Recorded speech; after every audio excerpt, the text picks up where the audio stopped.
Hello and welcome to Tech24. I'm Annelise Borges. Coming up, voting for president by email or with an iPad? Yes, we can.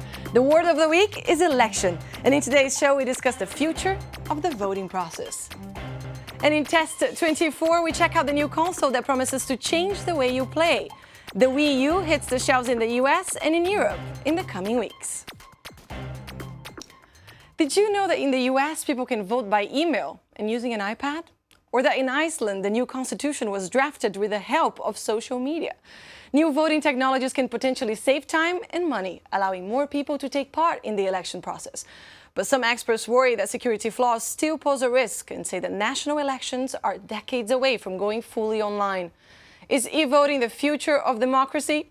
To help answer this question, Mark Edwards joins us now. Mark, let's start with the US, where one of the country's first online voting experiments was a big failure back in 2010. It was an internet-based system for overseas and military voters to cast their ballot. What went wrong? Well, the DC Board of Elections and Ethics very, very kindly tried out a system where they actually invited people online to try and see if there were any security flaws in the system that they developed. And as you can imagine, there were, and within 36 hours, we had some very, very intelligent young members of the American society from Michigan State who had hacked in, and every time a person voted at the end, it played their university fight song. Now, another interesting part of that is that they actually found footprints from all the way to China and Iran of people trying to hack in. So it really has shown that over this 1 week test period, there were a lot of flaws and maybe set them back a bit in terms of their ability to develop, as we were saying, nationwide voting systems. It was almost like they were trying to make a point then over there. Well, they're still testing different systems right now. In Oregon, for example, where disabled people were allowed to vote with iPads during a special election in November last year and during this year's vote.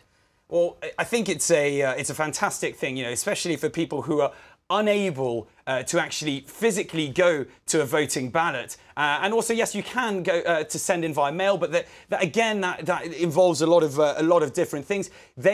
Oregon is part of 11 states that have allowed this. Unfortunately, there are the remaining states. You do still have to go in by person, but all you need if you are in Oregon is a valid driver's license or your ID card, and you can do that. I think it's a very good step forward. Meanwhile, other countries seem to be moving in that direction. For example, Canadian officials want to start electronic voting by 2013, and in Europe, the city of Geneva has been doing it since 2003, while Sweden and Latvia have also tested the process. But one of the most interesting stories, Mark, comes from Iceland.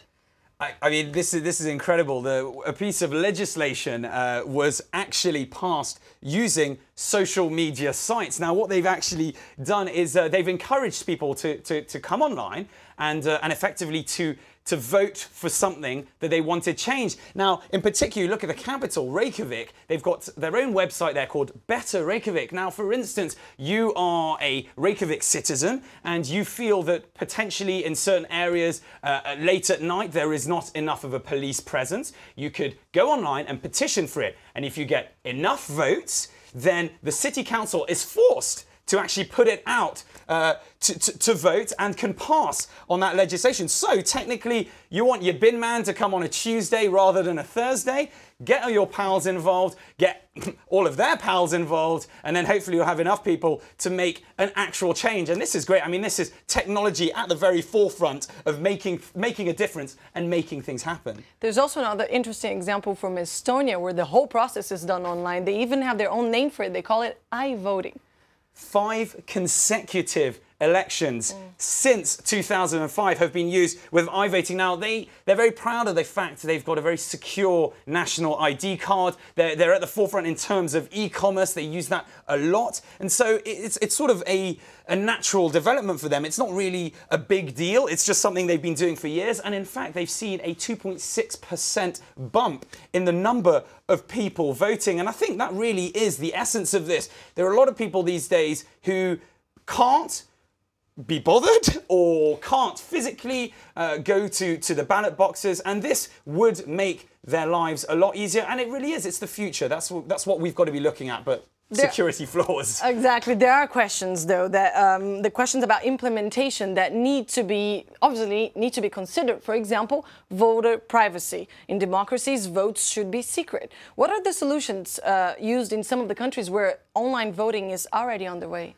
Well, as you said, one of the biggest issues is obviously fraud and people voting twice, or even having access to the information and people finding out who you voted for. And I mean, there's different things they've been doing. Voter eligibility, where you've got a certain time frame, which they currently use in the US, where you've got a certain time frame to actually put your votes in. There's also the receipt of SMSs, so you receive a special code, much like the banking system where you purchase things online. Certainly here in France at BNP, you purchase something online, you receive a text with a security code in, you put it in. And also it's very important now with the advent of smartphones and tablets, those are going to have to be, we're going to have to be able to network all of those together. So it's going to be device recognition. How do we make sure that one device isn't being used by 10 different people? So that, you know, we can look at biometrics, which could be involved, or two-way authentication systems. I still think we're far away, certainly in the US and and in France as well. So. All right, we still have a long way to go there. Thanks for that, Mark. We'll move on now because it's time for Test 24.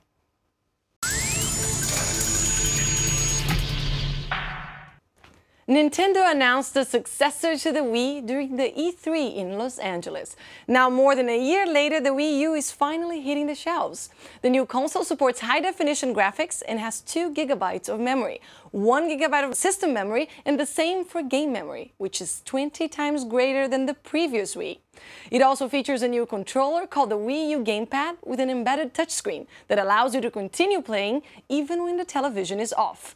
The console will be released in 2 versions, a basic white version with 8 GB of internal storage and a premium black version with 32 GB of internal storage, which includes stand and docks. Mark, the Wii U promises to change the way gamers play. Did you play with it? What did you think? I was lucky enough to have a quick go. I got my hands on it. Look, there was huge excitement at E3. We were wondering whether the big guns, Sony or Microsoft, would announce something. No, the Wii U has really taken a step. It's the first time Nintendo have veered away from a game-only experience. What they've done, I mean, we've got HD. First time they've also developed high definition. We've got a beautiful little gamepad that you can see here, and it really takes away. It takes away the the playability from simply being remote to a screen, and it's the 8th generation, next generation console, and it's their first time doing a 2-way gaming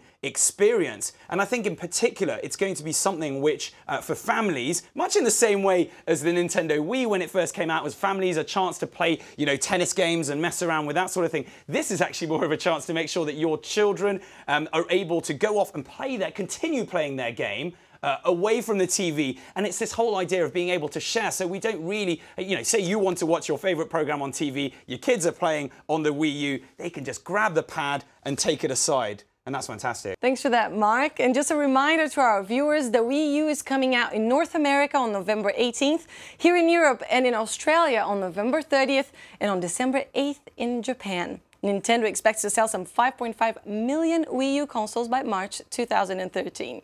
That's all we have time for. Thank you for watching this edition of Tech 24. Don't forget you can give us your feedback on the show via Facebook or on Twitter at TechF24. And we leave you with a tapestry of footage tracing the cosmic and biological origins of humankind. Our Story in 1 Minute is the title of the video that gathers image from nearly 20 documentaries and movies. We hope you enjoy. I'll see you next week.